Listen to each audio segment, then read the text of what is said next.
आपको याद होगा कि हमने बोर्ड मास के क्वेश्चंस कुछ किए थे, और जिनको नहीं याद है तो मेरी बोर्ड मास वाली वीडियो जो है वो देख सकते हैं, जिसका लिंक ऊपर दिया हुआ है। आज हम जो है बोर्ड मास से रिलेटेड कुछ ऐसे आपको क्वेश्चंस, कुछ ऐसी सिचुएशंस आपको बताएंगे जो कि कंफ्यूजिंग होती हैं।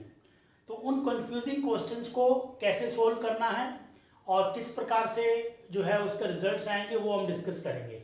उससे पहले जस्ट एक बार शॉर्ट में आपको बता दें, बोर्ड मास का मतलब होता है कि पहले सबसे पहले आपको ब्रैकेट जो है वो सोल्व करनी है। उसके बाद जो है ओ स्टैंड फॉर ऑफ या ऑर्डर या एक्सपोनेंट वो सोल्व करनी है।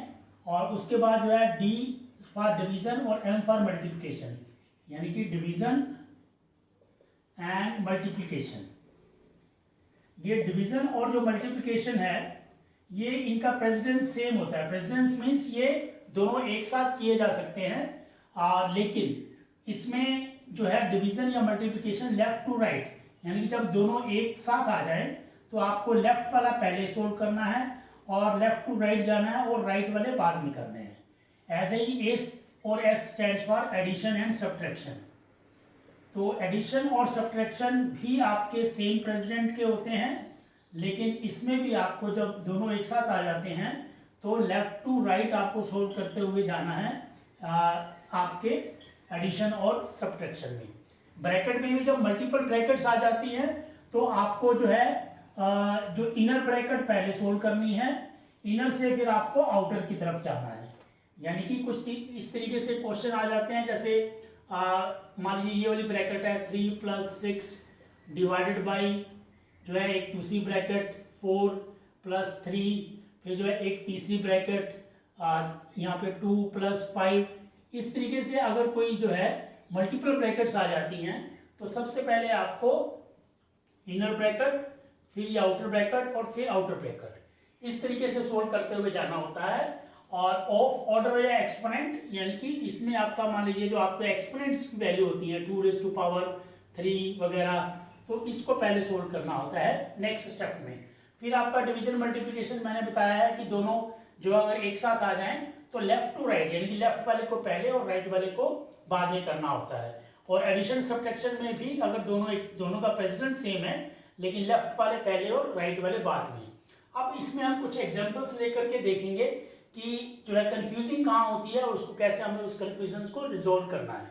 तो जैसा मैंने बताया, जो कंफ्यूजिंग क्वेश्चंस होते हैं, कंफ्यूजिंग क्वेश्चंस में स्पेशली जो हम मल्टीप्लिकेशन और डिवीजन करते हैं इसमें कंफ्यूजन ज़्यादा होता है कि कैसे हम इसको रिजोल्व करेंगे इस कंफ्यूजन को। जैसे कि पहला आपका क्वेश्चन है 5 × 5 डिवाइडेड बाई 5।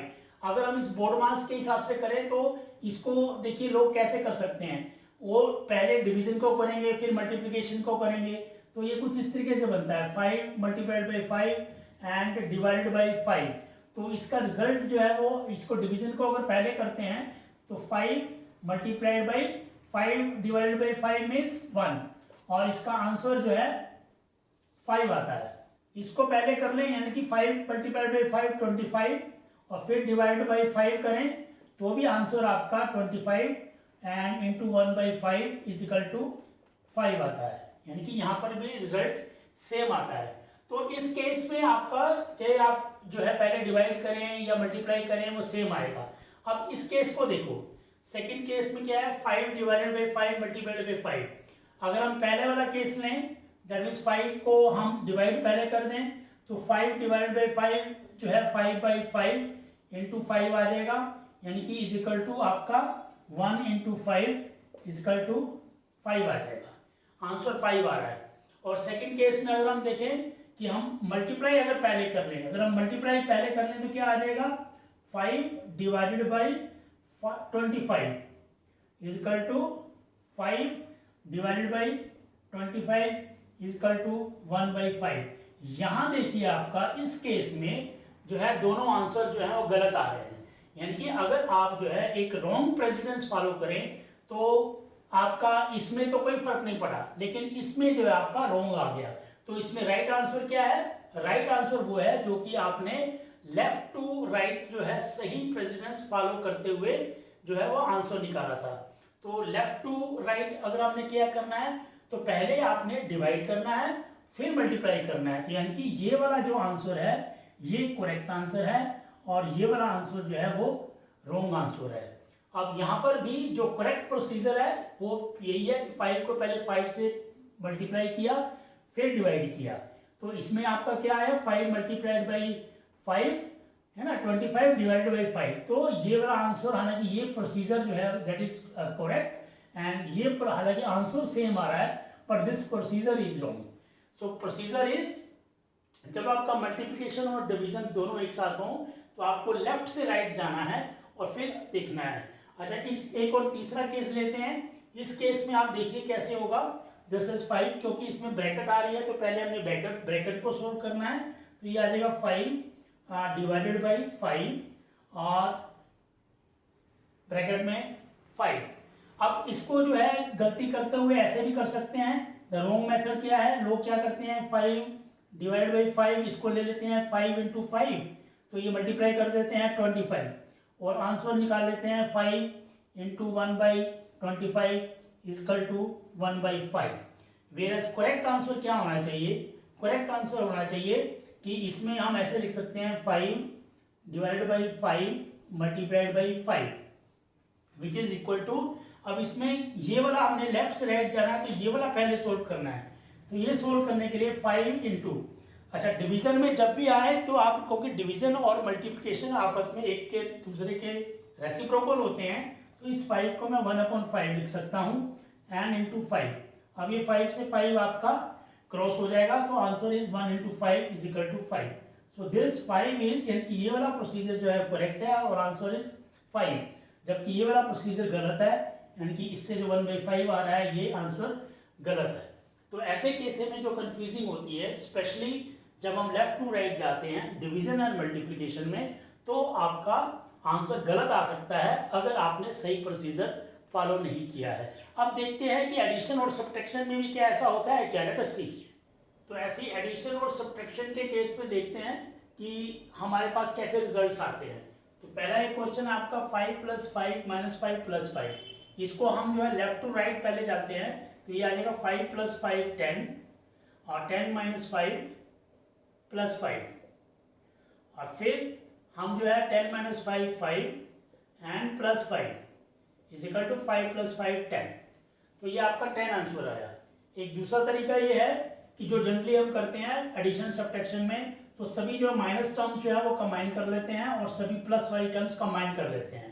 इसमें जो प्लस वाली टर्म्स हैं +5 +5 +5 तीनों को कंबाइन कर लेंगे तो आपका 15 आ जाएगा प्लस का और फिर आपका एक टर्म माइनस किया तो ये माइनस का 5 आ जाएगा एंड द रिजल्ट इज 10। तो यहाँ पर भी आंसर में कोई फर्क नहीं पड़ा। एक और तीसरे तरीके से आप कर ले रैंडम तरीके से कि जैसे आपको मान लीजिए हमने पीछे से शुरू कर दिया तो अगर आप पीछे से शुरू करेंगे तो पहला आपका केस है 5 एंड +5 और दूसरा ये +5 - 5 कट जाएंगे तो आंसर इज 0 तो ये आपका बचेगा नहीं। फिर ये बच जाएगा और ये 5 + 5 ये 10 आ जाएगा यानी कि इस केस में भी आंसर आपका 10 आ रहा है। तो हम देखिए कि जब हम एडिशन सब्ट्रैक्शन करते हैं चाहे आप किसी भी तरीके से कर लें तो आंसर आप में फर्क नहीं आता है। हाँ डिवीजन मल्टीप्लिकेशन में जरूर फर्क आता है यानी कि एडिशन सब्ट्रैक्शन में आप जो है हालांकि सीक्वेंस आपको वही लेफ्ट टू राइट करना है बट इसमें अगर आप कोई दूसरा सीक्वेंस भी फॉलो करते हैं जैसे मैंने बोला जनरली हम ये वाला फॉलो करते हैं तो आपका आंसर किसी भी तरीके से वही आएगा।